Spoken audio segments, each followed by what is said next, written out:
depth perception or Your sign any yard, it's idea of like, what. well, it's not really your yard, but I know you use that for parking and stuff.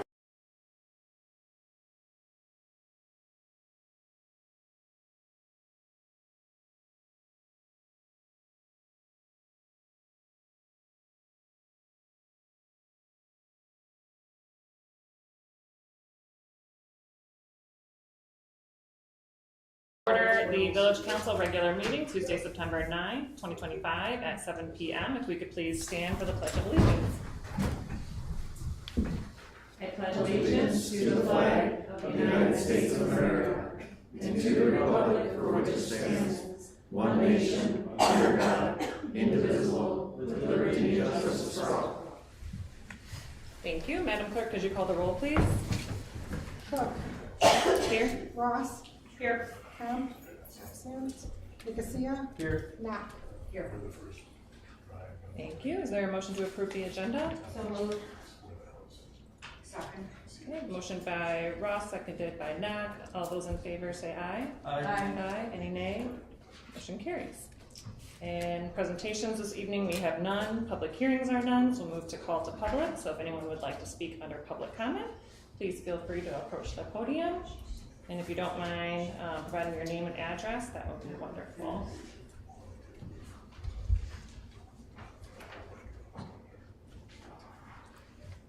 Good evening. I'm Pat Wasbury. I live at 46 West Burdick Street for 27 years.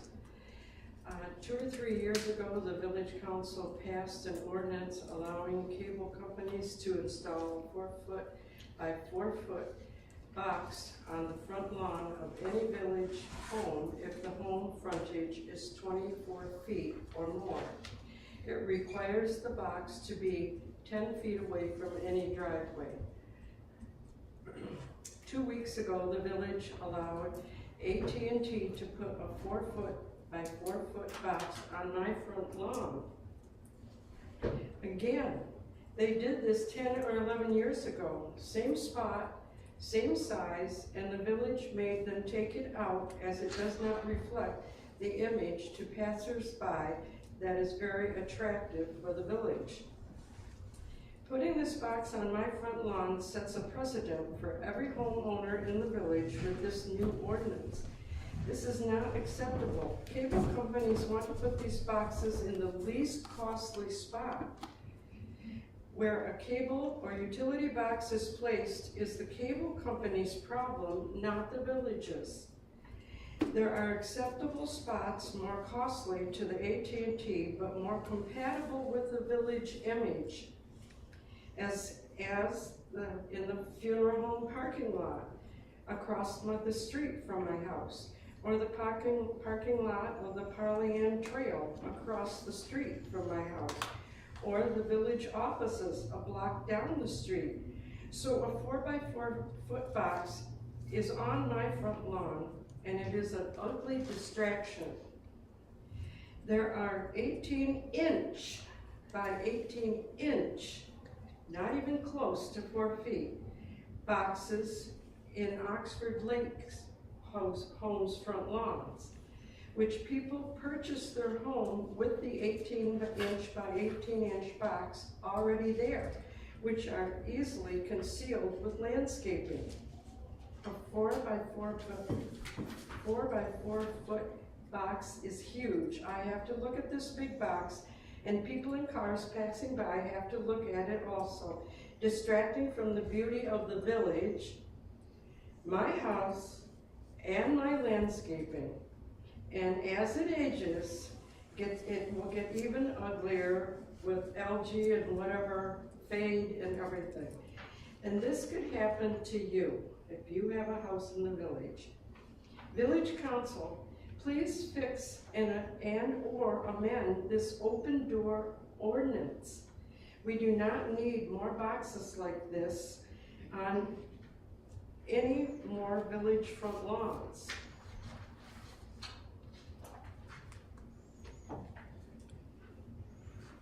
Please have the 4-foot by 4-foot box on my front lawn removed as it was before.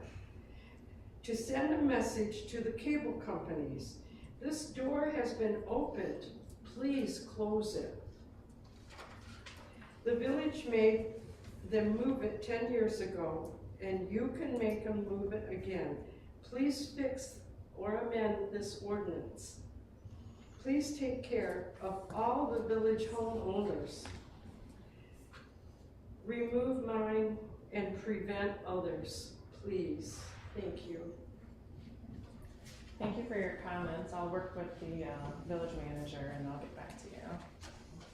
Pardon, I can't hear. I'm sorry, I'll work with the village manager and I'll follow up with you. Thank you. So, of Thank course. you. Yeah. Robin?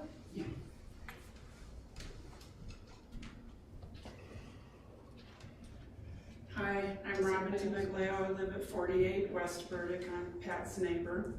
I'm basically here in support of her protest against this box.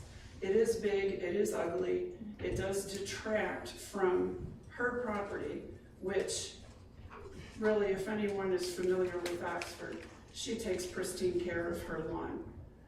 She is the showpiece. Her lawn and her landscaping is the showpiece of this village. And that box is really hideous, especially when I think there were many other options that AT&T could have chosen from. And I know from just my own personal observation that this feels like a betrayal to the extent that, you know, when someone goes out of their way to really beautify their home and really beef up the image of our town, that this kind of thing could happen without our consideration, without a choice, without a discussion, without other options to consider. And so I'm basically just lending my voice to that, and that I'm in total agreement with Pat on this. Thank you so much for your comments. You're welcome. Is there anyone else who'd like to speak under public comment? Okay. Seeing no one moving to the podium, we'll close public comment for now. And there's another opportunity later on in the agenda. So we'll move on to the consent agenda, item A, 1 and 2. I'll make a motion to receive and file consent agenda items A, 1 and 2. Support. Okay, motion by Ross, seconded by Nicosia. All those in favor say aye. Aye. Aye. Any nay? Motion carries. Then consent agenda item 8B. Motion to approve 8B in 1, 2, and 3 with bills in the amount of $467,058.73. Second. Okay, motion by Nicosia, seconded by Ross. Roll call vote, please. Cook, Yes? Mack, Yes. Ross, Yes. Nicosia. Yes. Okay, motion carries. Those items are approved. Number 9 is unfinished old business. 9A, Park Street project update. Mr. Madore? Yes, and I briefly touched on this last month where we had presented the plan, hadn't heard from them. We have since heard from Hutch Paving, who was the general contractor. Just last week they communicated through Roe and myself via email. They're considering our plans and what we presented to them, of what we would need to have it be acceptable to us. They're taking that into consideration on their end, through the principals and stuff, and hopefully we'll hear something from them in the next week or so. Because time of the year, we'd like to get some progress. Great. Can I ask a question? Yes, please. If you get something back in the next week or so, is there any action, or do you anticipate any action that council will need to make? I don't think so. Now, part of the plan, and we've incorporated this into the Moyer Street project, where we have catch basins that are off to the side of the street.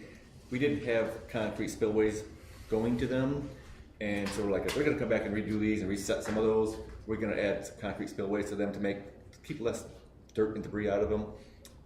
So there's a little bit of cost for that, because now we're adding that in. Hey, if you're coming back, let's do this like we have designed into the Moyer Street, but it's a small amount, you know, it's 10,000, not tiny, but that's kind of our plan, is to incorporate that work. That would be for us asking them to add this into it. It's better to design, better for the restoration of the soils and stuff as well. I just wouldn't want to delay a whole nother month if you get something that you think is acceptable. I I mean, we're getting close with Yeah. weather. Right. So, The one item, which is across to drain tile, just west of Hubby on Park, had a belly in it, and so there's a dip right there. That, the contractor's already coming out, the excavator, to handle that soon. That's not part of the paving company's responsibility, that's his. Of course, he's worked under them, and that'll be repaved as well, but that's part of the repaving. There's a significant portion of repaving that we're having them, what we're asking them to do for us. I was gonna say that happened within the last couple of weeks where it feels like that dip happened. Rudy noticed it early this year, right? Just out there walking and looking at it, he could It's tell. getting worse. Yeah. And then we had it cambered, with a video through there, and we have another one lined up to do 2 other cross ones, to have it videoed to make sure that the other 2 are installed properly. There's 3 crossings, I believe, total. So to your point, Ashley, don't know what they're gonna come back with. I think they'll probably come back and say, yeah, okay, we get it. We understand what you're saying. The engineers have spelled it out. They've done their after construction surveying, got the points and the data down to show where it's not in compliance with the design. And so we're just asking them to repave it and get it in compliance. So there shouldn't be any negotiating at that point. It should be just, we want them to do that. And if they do that, we're happy. Any other comments or questions from council? Okay, thank you. 9B is the design proposal for the accessible bathroom reno. Yes, and I tried to put a lot of in the memo there as well. Last month, I received the proposal from Design House just prior to our meeting, and he didn't have, he had an estimated cost for the mechanical, electrical, and plumbing engineering portion of the architectural drawings. I think he said 4,000 to 5,000, so he's at 4,500 now. He's got a number in there, bringing the total to 8,000. And again, as we talked early this year in our budget discussions about, the option came up for us, and we considered it briefly about a relocation. We're very happy where we're at. Chief's happy where we're at. Our parking lot is beautiful. Everything's functioning well. We've got our ADA doors on the other side and this side upgraded. One of the final things for us to do is to get our bathrooms over there compliant, because they're far from it. There's space there. When Joe from the Design House was here, he's got a pretty good idea in his mind how it could be laid out.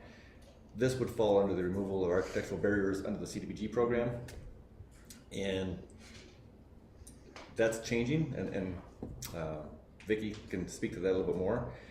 The county's kind of going, rather than allocating a certain amount based on population and a formula to each community in the county, now they're saying, we're just gonna keep the money and raise your hand and we'll look at your project in the future. So we're gonna do bids. So we'll have to compete with everyone else in Oakland County for money in the future on CDB stuff. I'm not sure about public service, that's probably the Public same. services stay the Okay. same, they wanna get about the same amount as they were getting before that, so that's a HUD thing, it's, the allocations, they make those allocations, not the county. But it's a big process, they want high impact projects, Right. high impact for the community, so our bathrooms don't necessarily fall in there. Right. We do have about 20,000 still of that money, and then December or January, we're getting the rest of our money, so we'll have about $28,000 to put towards this project. So we won't lose yet. So, and we don't know the cost of renovating those 2 bathrooms. There's, because that portion of the building is a slab, there's infrastructure there already, drainage and stuff, so, but there will be some saw cutting of the floor and stuff to re-engineer and relay out some of the drains perhaps. But the break room is there, the bathroom is there, the furnace room is right behind it, so most everything is all still right in that area. But it still could be a $50,000 project pretty easily. But if we're gonna spend $50,000, it'd be nice to use 27 of the CDBG funds versus passing on those funds and then in a year or so down the road or 2, maybe not get any, or saying, talk to us in 3 years, and now we're just prolonging the time frame where we're not in compliance. Should strongly consider using your money now. So I the upfront cost of design and engineering and the drawings that would be used to go out to bid, the formal bid for the CDBG project, if we had money left over, if we had enough money left over at the end of the project, we could reimburse ourselves for this upfront cost, but as I stated, the monies we have is only probably enough to cover about half the cost. So there won't be, so this upfront cost would all be ours. And then as we bid the project out after the first of the year or somewhere in that time frame, get the project done maybe in the spring, we're still looking at covering about half of that cost. But again, as we talked back last spring, we know there's some roof stuff on this older building, but we've tackled a lot of the things. We've had, just since, I think in my memo there, just since the July 1 year, we've had a roof repair and an AC unit go out that was not planned for. But again, it's a 50-year-old plus building. We're gonna have those. But getting our bathrooms in compliance, I think, is good. It's an investment we'll make, and once we're over that hump, Yeah. it'll be good. Wonderful. I will make a motion to approve the village manager to accept and sign the proposal of Design House Architecture as presented for the bathroom ADA compliance renovation and the budget amendments as needed to properly allocate funding. Second. Okay, motion by Ross, seconded by Knock. Any discussion from council? Okay, hearing none, a roll call vote, please. Nicosia, Yes. Ross, Yes. Knapp. Yes. And Cook. Yes, motion carries. Thank you. Number 10, new business. First is our liquor control tasting room permit application from Gravel Cap Brewery. Yep, and the application was shared with me by Mr. and Mrs. Roble, who are here tonight, who could speak and answer any questions you might have. I know I spoke to Kimberly about this as well. It's in the DDA district. She's in support of the plan. And they could perhaps answer some of the questions better than I. I'd have to kind of go by memory. But it does need approval from us before they can get this permit. Okay. They already obviously operate the brewery there, Yep. but they're looking to expand into the spirits end of things, so. Right.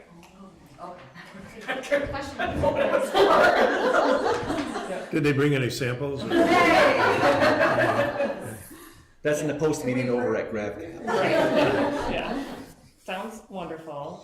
Since you did take the time to attend tonight, if there's anything you'd like to share, please feel free to step up to the podium. Otherwise, yeah, might as well take the opportunity. So I'm Tom Roble with Gravel Capital. We've been there 6 years, doing the beer and the wine and cider. We do have a lot of people that ask for liquor, and we're trying to add that to the repertoire of what we're doing. So it'd be great to change it up a little bit and add some new things to the menu.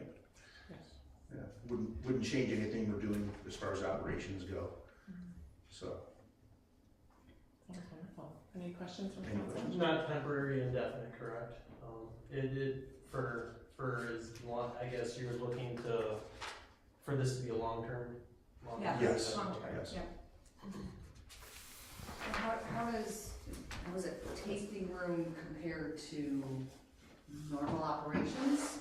Well, we're a manufacturer. Okay. And what we do there is manufacture our product. We're an alcohol manufacturer. Okay, The tasting room part comes in where we are open to the public on that side. yes, okay, And that allows the public to come in and taste our stuff, buy spirits, okay. drink there, yes.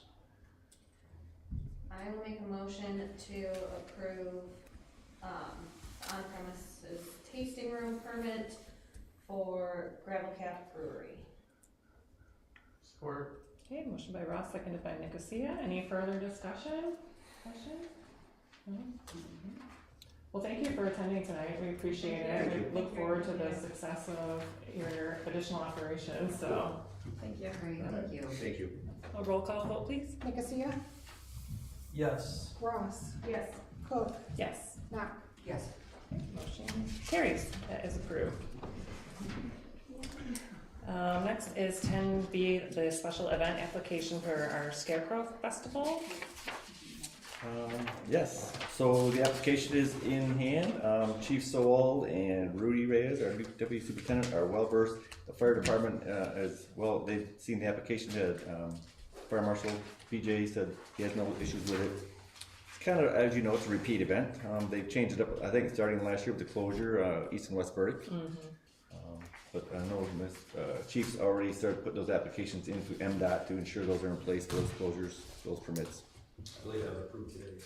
Yeah, there was a lot of back and forth on my emails. They had both in, and they rejected them both out, and they go back in the permits. There was something going on weird in MDOT today. Now, we didn't get a damage cleaning deposit on the DDA, but I think we'll probably waive that.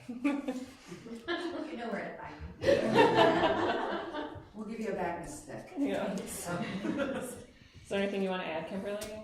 No, just, there's not gonna be much of a change from what we did last year. We're taking this opportunity to really assess the process, the revenue that, if any, that we get from it, and then we'll talk about making any changes for next year. Great, thank you. I will make a motion to approve special event application 2512 for the DDA Scarecrow Festival. Second. Okay, Ross and Knock, any further discussion or questions? Okay, seeing none, all those in favor say aye. Aye. Any nay? Motion carries, that is approved. Thank you. Next is the 2026 America 250 Oxford 150 discussion, and I think Councilmember Knock wanted to lead this discussion, correct? Yes, so I've been, been able to attend quite a few events with a lot of local organizations, and one of the things that was suggested, that was brought up, was talking a lot about Oxford's 150th anniversary next year, along with America's 250th. And after doing a little bit of research, the America 250 organization, which has been tasked from the federal government with kind of coordinating and organizing some of these events, each state has their own committee, and through their own committee, there is the America 250 Michigan organization. After reviewing their information and getting in contact with them, one of the ways that they find for us to get a little bit more organized, be able to apply for funding, get a little bit more visibility, would be for the village to pass a America 250 resolution. That being said, I think it would be a good idea to kind of update it a little bit with adding Oxford and our anniversary to the mix. And I think this would be, it's literally a once in a lifetime opportunity for us to really celebrate Oxford's heritage along with America next year. I'm aware that the DDA is currently, already has a committee that has begun working on what some of those projects look like, but I think with us passing this resolution, it gives us a lot more visibility to other members of the community that I would really like to get involved in this, because I think this can be something that would be really big and really beneficial to the village and the township in general. Do you know, is the purpose of the resolution to be able to apply for funding? Is that required? It's suggested. Okay. I think, the other part of this is also, giving some legitimacy and kind of building some of that excitement. Right. Which I think would be very helpful to get it on everyone's radar. It's not required, but if you go to apply for a grant and at the bare minimum, it doesn't show that your council is supporting you. So it's very having formal support. Yes. Yeah. How do you see actually like this fitting in with what the DDA is doing? I think it's great. We had a conversation offline last week just to get up to speed for both of us, and so I think this is a great addition. I think there's lots of organizations around town that are doing stuff, or talking about stuff, doing history stuff.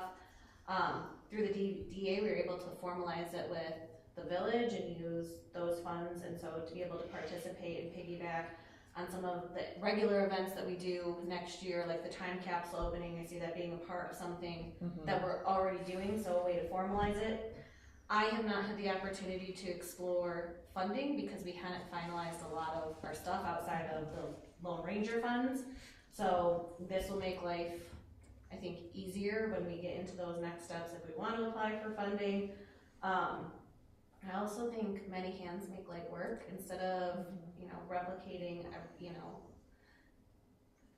the more sharing, that's what this is all about. So that sounds like lots of people are interested that Regina has spoken with, and so we can kind of have a direct, more formal way to go about it and to advertise, all the things that we're doing and celebrating. Do you both think it's important to have the America 250 in addition? Like, I obviously have, the Oxford 150, but is it important to have them both, or? America, if you don't, it's America 250 funding. That's the funding source. Yeah. Right, That's right. So we can throw in our cool stuff. That's too. right, yeah. Yeah, That's throw- how you guys fund it. Okay. Putting in the 150 though might hamper your 250 funding if they think you're using the money for something That's what, else. yeah, that's a good. So just be careful how you word it. Yeah, and I'd be more than happy to actually contact, because they do require that they do have a liaison. Yeah. And I would be more than happy to get in contact with them just to verify that this would be acceptable Yeah. to add our additional line item, but Yeah.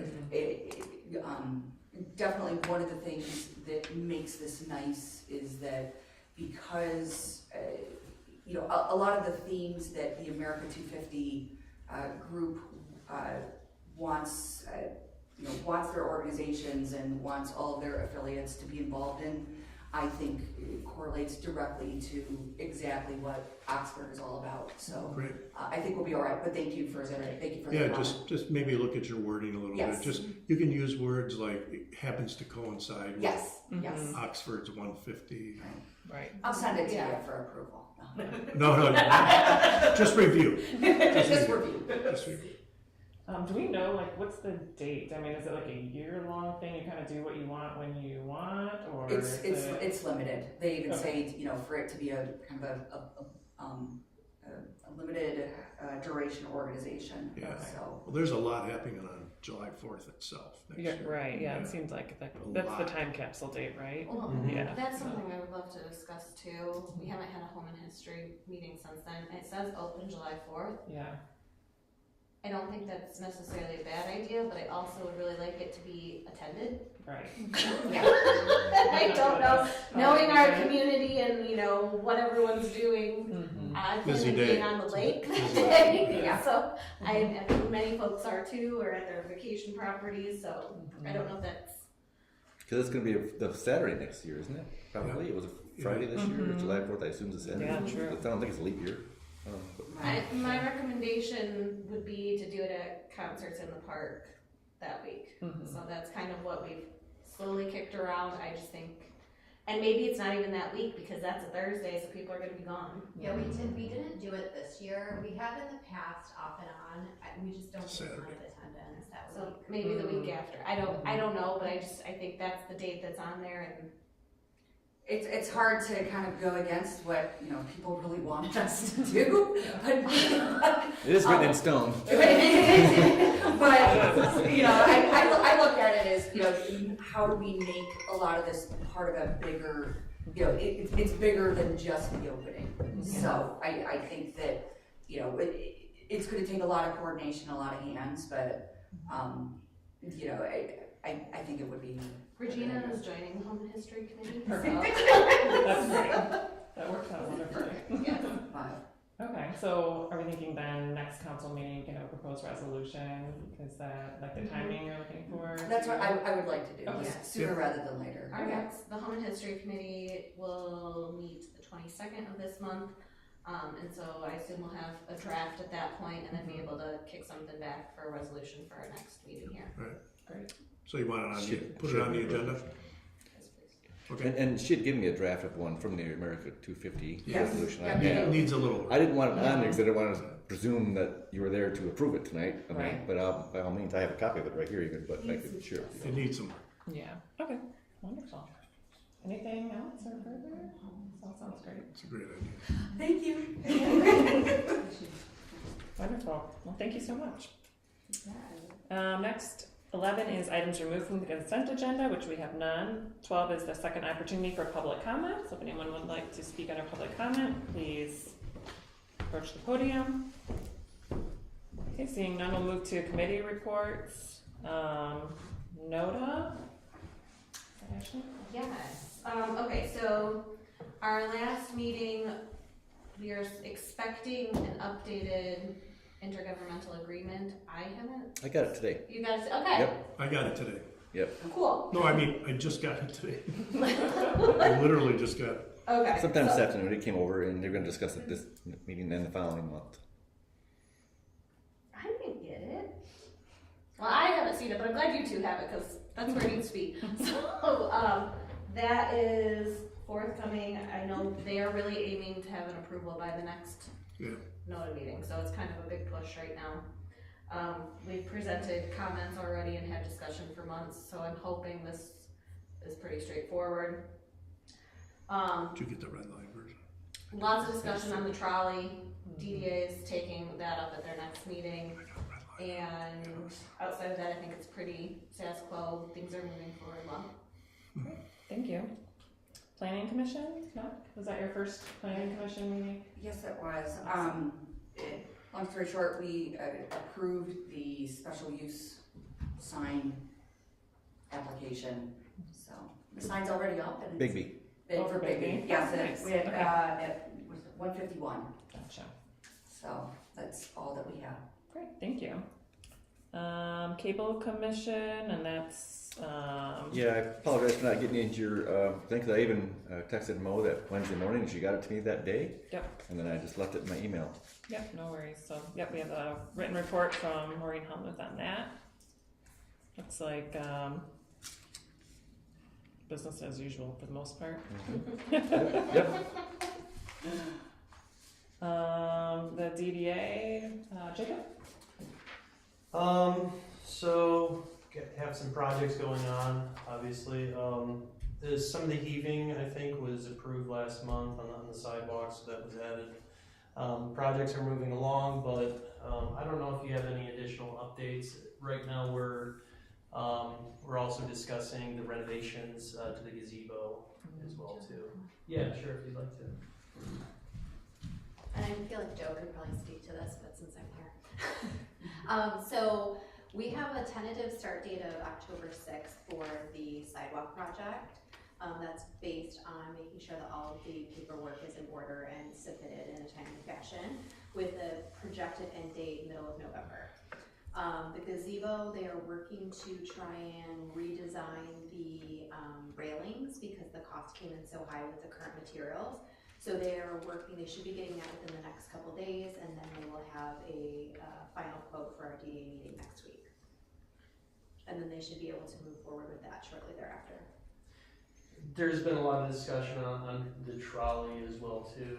I think that's been a big topic. Obviously, we have conversations going on between both Lake Warren as well as us and the value of that. So we're rethinking things. Trying to think what else there was. I think that's it. We came in second place in Dragon Boat Race. Oh, yeah. I know. Priorities. Congratulations. I know, that was awesome.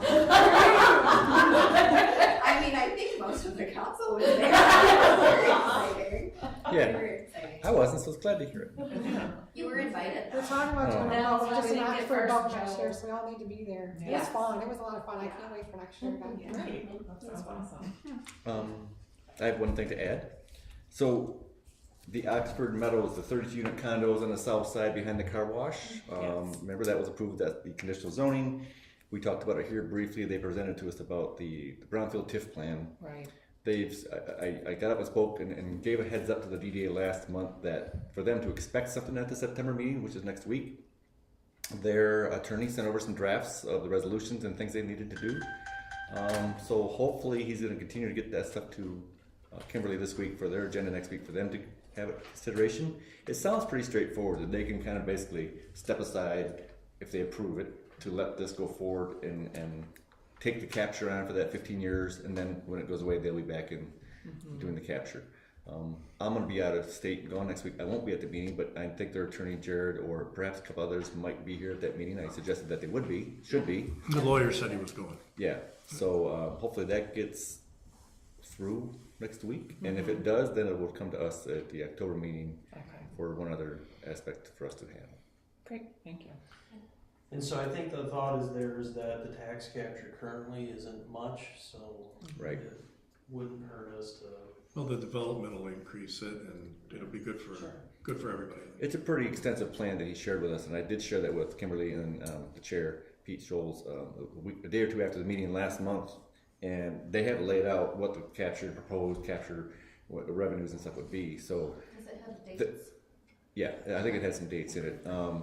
And then he gave us a newer, updated version that came last week, I think, and think I kind of copied you and shared that on you, and he's gonna get you that and more information, but it's somewhere along the lines of they might be capturing, say, 1,000 or 2,000 a year now, so 15 years, somewhere between 15 and 30 grand, and then year one when they come back, they'll be capturing like 100 grand, something like that. So, you know, it's going to raise the capture ultimately for the DDA. the DDA Yeah. Makes sense. with the A lot. development. It's a a good, lot. Yeah, it's a lot It's there. gonna- by magnitudes.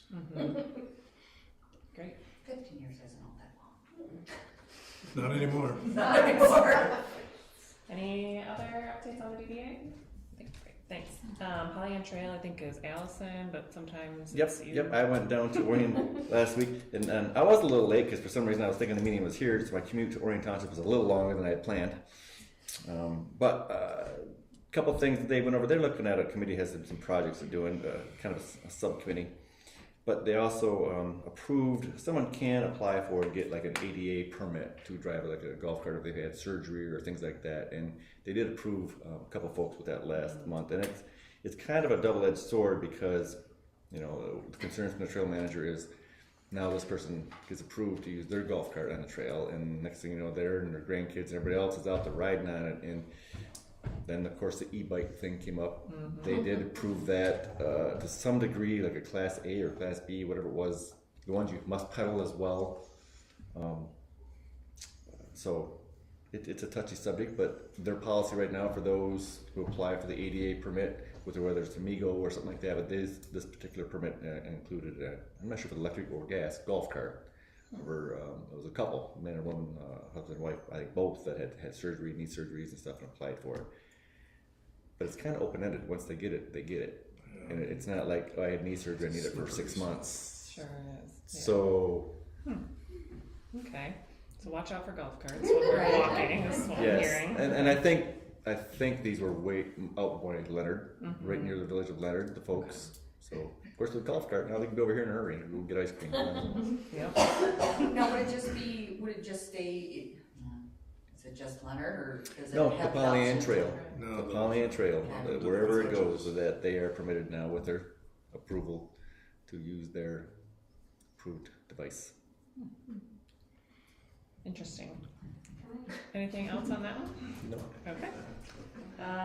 ZBA, there was no meeting, so move to manager, staff, and attorney reports. Mr. Madore? Yes, and I think I jotted something down last week. I left a day early last week and went out of town, and I think I left my brain somewhere else. We heard public comment earlier about infrastructure and cable TV and things like that. The Metro Act was something that the state of Michigan approved years ago for utilities, communication utilities to use the right-of-ways and the poles and the right-of-ways and stuff like that. And we have recently received another Metro Act application for someone to run fiber or something along through the things. And in Oakland County, I remember a couple years ago reading Oakland County has really opened it up and allowed the road commission to utilize these poles. And almost like wherever you want to put it, you can put it on their pole. So the permission and the right-of-ways are there, and they're there to be used. And again, there's a benefit for those who are using those infrastructures.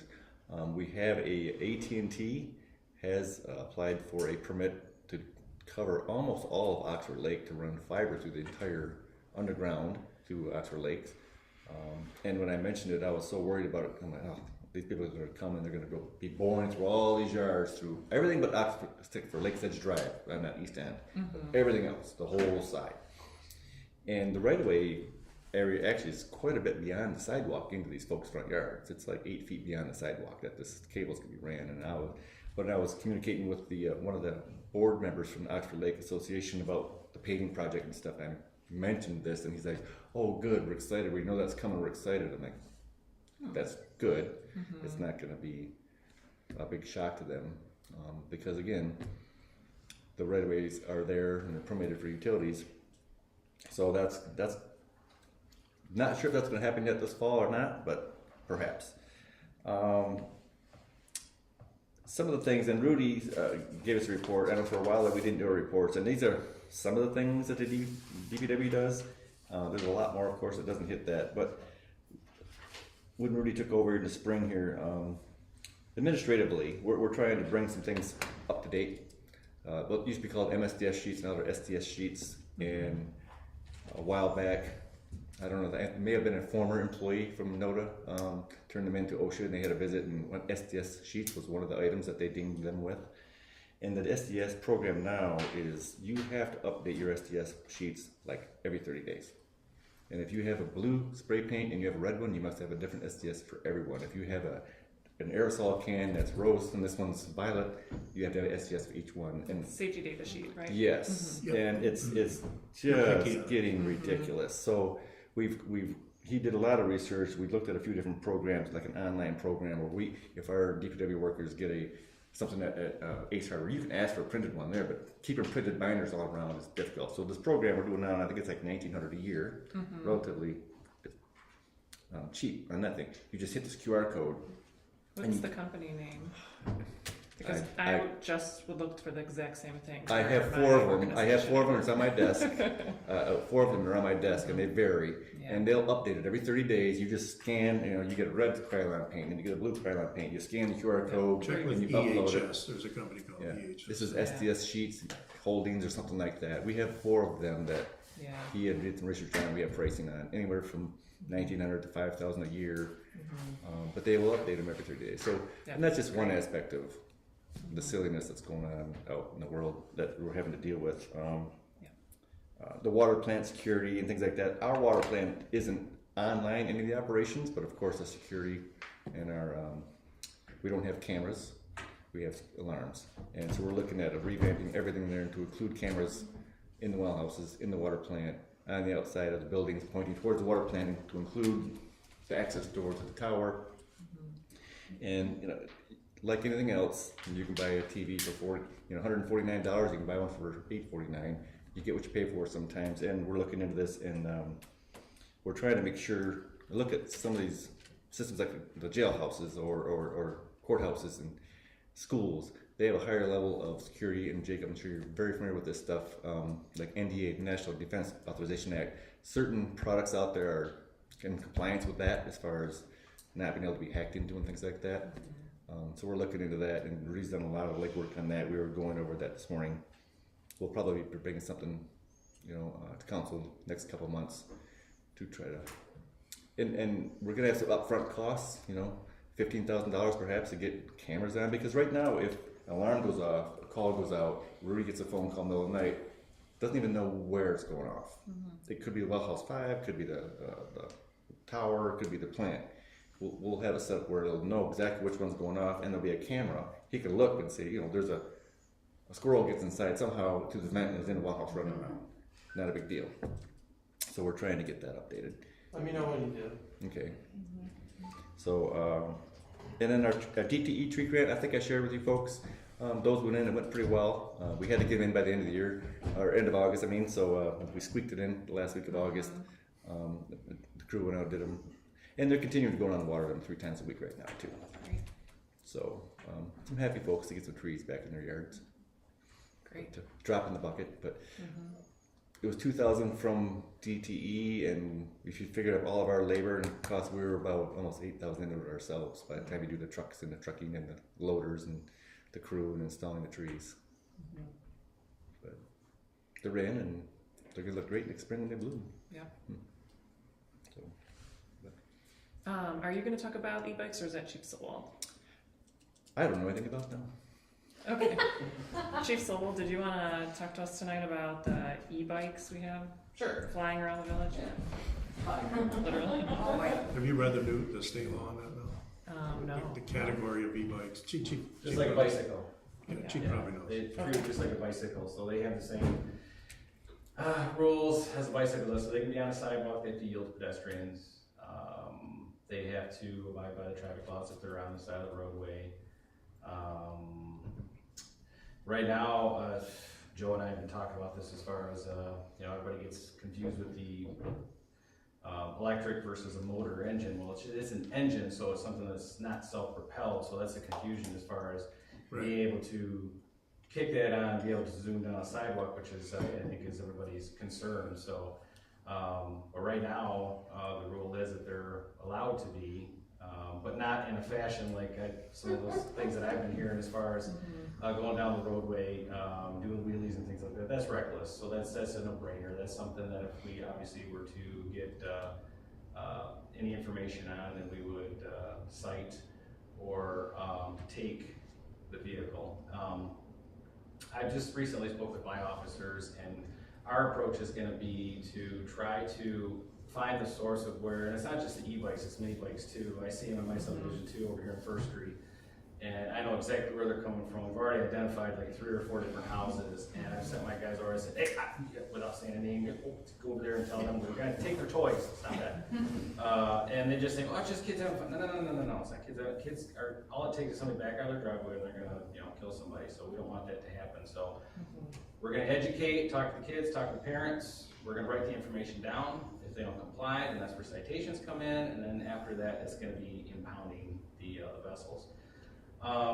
Fortunately, for juveniles, we can't write citations for them because an ordinance is a misdemeanor. You can't write a juvenile misdemeanor. We have to petition to circuit court for that type of violation. And we really don't want to get into that if we don't have to. So we're hoping that we can educate. So I think Joe and I talked about putting something on social media. Maybe the Oxford leader guy over there, talk about something and just re-educate everybody on these things. Because I think what we're trying to do is, I think everybody wants to, just make sure that we're staying safe. And I know kids are out there trying to have fun, but there's fun, but there's also safety. We've got to make sure that these guys are careful. And I know some of the parents are thinking innocently as far as, oh, it's just, they're out there having fun. Well, they're out there having fun, but it can be dangerous, and we've got to make sure that we keep that under control. So. Great. Thank you so much for the update. Thank you. Let's see. Vicki, anything? Taxes were due August 31st. You're late. We've probably collected 95% of everybody's taxes, so they don't go to the county until March, so you can still pay at the village offices and that. Other than that, I'm just working on audit, and that's going to be at the end of October. Wonderful. Thank you. Mr. Davis? E-bike ordinances are on the rise. A lot of communities are looking at e-bike ordinances and playing off of the state law. Second issue is the Metro Act permit application will have to be on our next agenda because we have to act on that within 45 days or face a penalty. So we will. We just got it, what, yesterday? Yeah. Yeah. So I might as well Yeah. gauge it to the next meeting. Yeah. But there is a stiff penalty for not acting on it within the 45 days. And if you guys aren't familiar with the Metro Act, I can look that public act up and send it to you. That would be great. I can send you the new, I can send you the state law on e-bikes as well. That would be great too. Yeah. And then whether you think we should look You know, into a local ordinance, just to make sure that The e-bike issue is affecting small communities like yours, where you have a concentrated downtown. And I was in a small town, and I was jaywalking. Sorry, I wasn't here, but I almost got, this kid came out of nowhere doing a wheelie on an e-bike, and I almost had the tire in my head. But I understand the issue. Yeah, great, thank you. All right, council comments, we'll start at the end. Regina? No, I'm honestly very excited and kind of confident to see what I can do to get the ball rolling on all of our festivities for next year. I spent a lot of time looking at what was done in '76, and we're really behind the 8 ball. We're not gonna have a baby race though, so we won't be doing that. It's very exciting for us. It'll be fun. Great. Wonderful, thank you. Ashley? No comments. Not after that. I'm really excited that we came in second place. I think that's a big accomplishment. Our pep talk was, you're not gonna win. Yeah. We were told that we weren't gonna come close to winning, and we almost won the whole thing. So. It made the news. It was on Channel 7, I think I watched it. It was on Channel 2, Yeah, they covered it. So Well, thank considering you, we were and we second want from to last repeat, year. and we want to beat the win. 3-time defending champ next year, if at all possible. We need some Get new competitive. faces. Get competitive. Let's go. Come on. Yes, we need. Yeah, a call for volunteers. We're winning next year. Yeah. All right, with that, I will move to adjourn at 7:49. Is there support? Okay. All those in favor, aye? Aye. Meeting